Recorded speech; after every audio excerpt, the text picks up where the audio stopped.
తాకట్లో ఉన్న మీ బంగారాన్ని విడిపించి ఆ రోజు ఆన్లైన్ ధరకే మేము కొంటాం. Sharma gold company. నమస్కారం, వెల్కమ్ టు iDream. నేను మీ విజిత. ధర్మ మార్గం కార్యక్రమానికి స్వాగతం.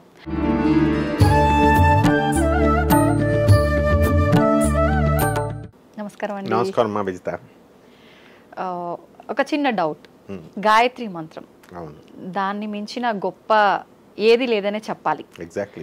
అలాంటి ఒక మంత్రాన్ని కూడా అంటే కండిషన్లు, వీళ్ళే చదవాలి, వాళ్ళే చదవాలి, లేదు వీళ్ళే వినాలి, ఎవరు పడితే వాళ్ళు చేయడానికి లేదు, ఆడవాళ్ళకైతే అసలు పనికిరాదు, రకరకాలుగా చెప్తుంటారండి గాయత్రి మంత్రం అనేసరికి. నిజంగా అలాంటి కండిషన్లు, నియమాలు ఉంటాయా దేవుళ్ళ విషయంలో, వాటికి సంబంధించిన మంత్రాల విషయంలో? ఉండవు. అంటే వీళ్ళు ఏం చేశారంటే నియమ నిబంధనలు ఎందుకు పెట్టారంటే ఇప్పుడు భగవంతుడికి మెడిసిన్కి ఏ భావనతో ఉంటామో ఆ భావనతో ఫలితాలు వస్తాయి. ఇప్పుడు మందు తీసుకున్నప్పుడు, మెడిసిన్ తీసుకున్నప్పుడు ఇది రిజల్ట్ ఇవ్వదు అనుకొని తీసుకుంటే రిజల్ట్ ఇవ్వదు అది. అలాగే భగవంతుడి విషయంలో ఇది విగ్రహం మాత్రమే అని అనుకుంటే రిజల్ట్ ఇవ్వదు.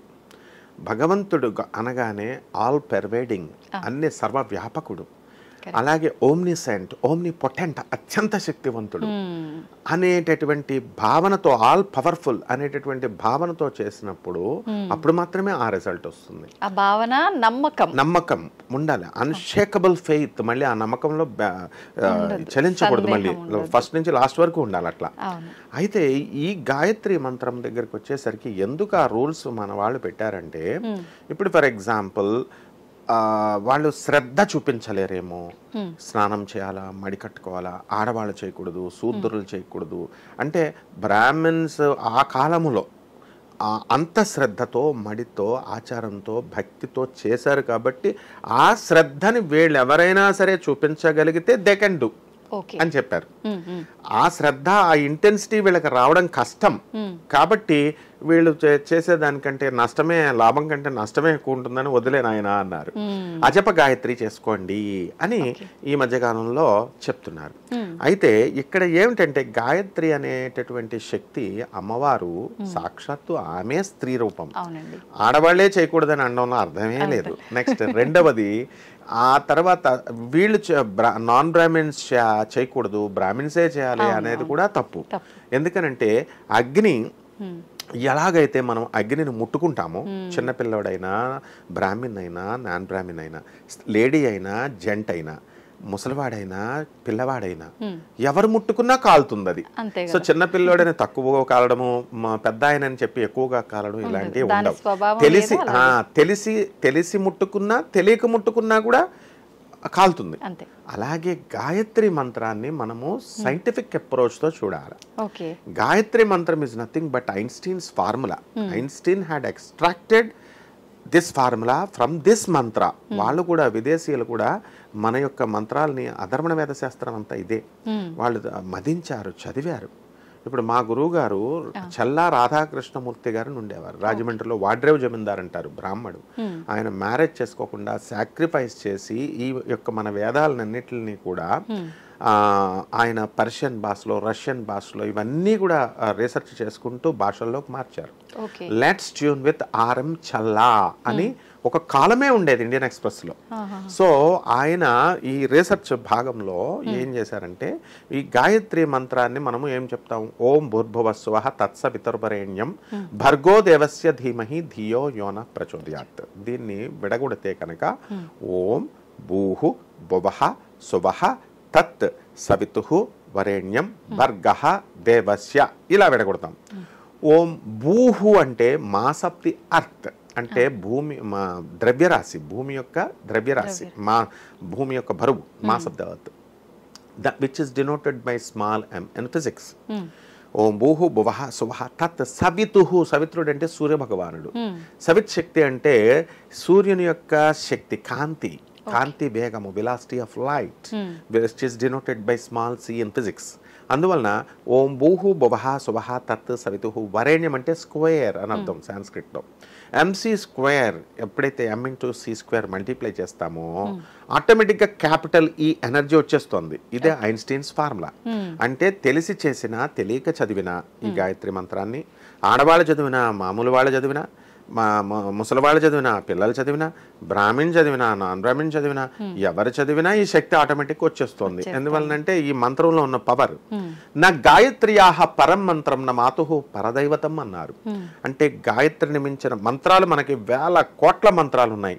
ఆ అన్ని మంత్రాల్లోకెల్లా ద అల్టిమేట్ మంత్రము గాయత్రి మంత్రమే. ఆ యొక్క అంత శక్తివంతమైంది, అంత బెనిఫిట్ అయిపోతుంటే పీపుల్ ఆర్ మిస్యూజింగ్. ఇప్పుడు ఎట్లా అయితే మిస్యూజ్ చేస్తున్నారో ఆ కాలంలో కూడా మిస్యూజ్ చేసేవాళ్ళు ఉండేవారు. అందుకని చెప్పి విశ్వామిత్రుడు ఏం చేశాడంటే దాని ఫలితాన్ని, ఇంటెన్సిటీని తగ్గించడం కోసము ఏదో గాయత్రీదేవి దర్శనం ఇవ్వలేదు అనేటటువంటి వంకతో ఆ మంత్రాన్ని శపించాడు, ఆయన కర్స్ చేశాడు. ఆ మంత్రానికి, గాయత్రి మంత్రానికి విశ్వామిత్ర శాపం ఉంది, వశిష్ఠ శాపం ఉంది, సాక్షాత్తు బ్రహ్మశాపమే ఉంది. బ్రహ్మదేవుడే చెప్పించాడు. ఈ ముందు ఎవరైతే ఈ మంత్రాన్ని ఉచ్చరించాలనుకుంటున్నారో కేవలం యూట్యూబ్లో చూసేసి, బుక్స్ లో చూసేసి చదివితే మంత్రంకి శక్తి రాదు. గురువు కంపల్సరీ ఉండాలి. ఎందుకని ఈ శాప విమోచనం అయిన తర్వాతే ఆ మంత్రం పనిచేస్తుంది.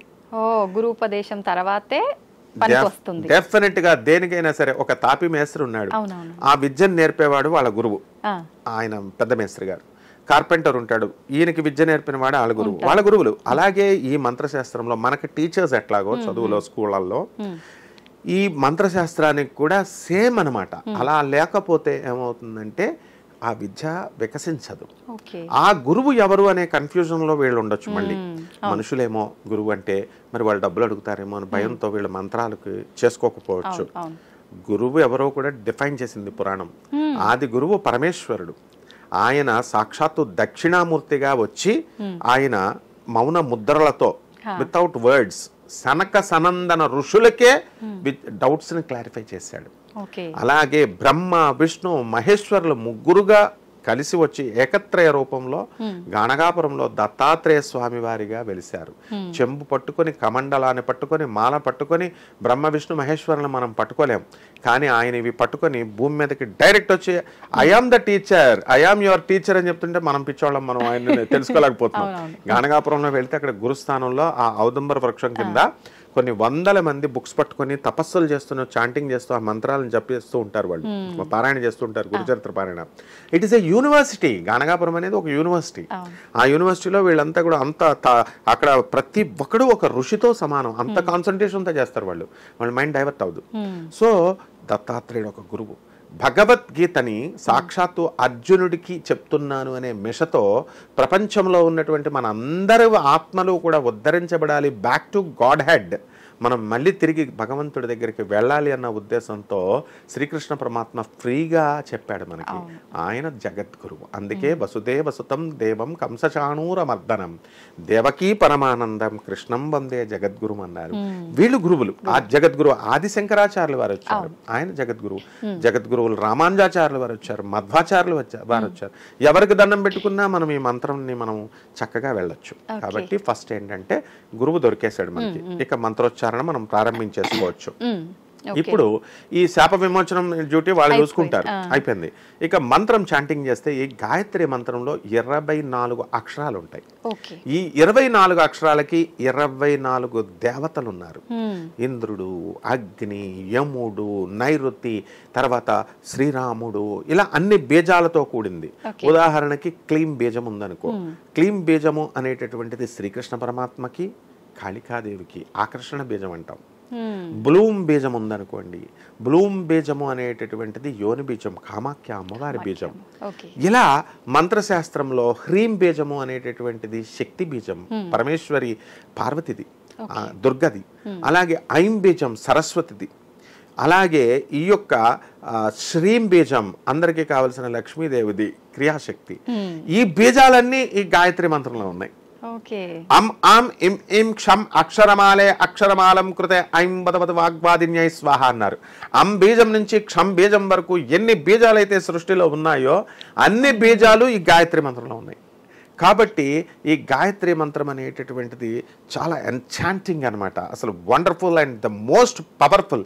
అందుకే దీన్ని శ్రీచక్ర రాజము, మంత్ర రాజము అంటారు. దీనికి మించి it is second to it self. దీనికి కంపారిజన్ మళ్ళీ గాయత్రి మంత్రమే తప్ప ఇంకో మంత్రం లేదు. కాబట్టి ఈ గాయత్రి మంత్రాన్ని అందరూ జపించాల్సిందే. అయితే మరి కొంతమంది ఏం చేశారంటే ఈ యొక్క మన గురువులే వాళ్ళు ఏం చేశారంటే బ్రాహ్మిన్సే చేయాలా, అందుకని అజప గాయత్రి చేసుకోండి అని ఇట్లా చెప్పారు. అయితే ఆ అజప గాయత్రి ఏదో కాదనమాట.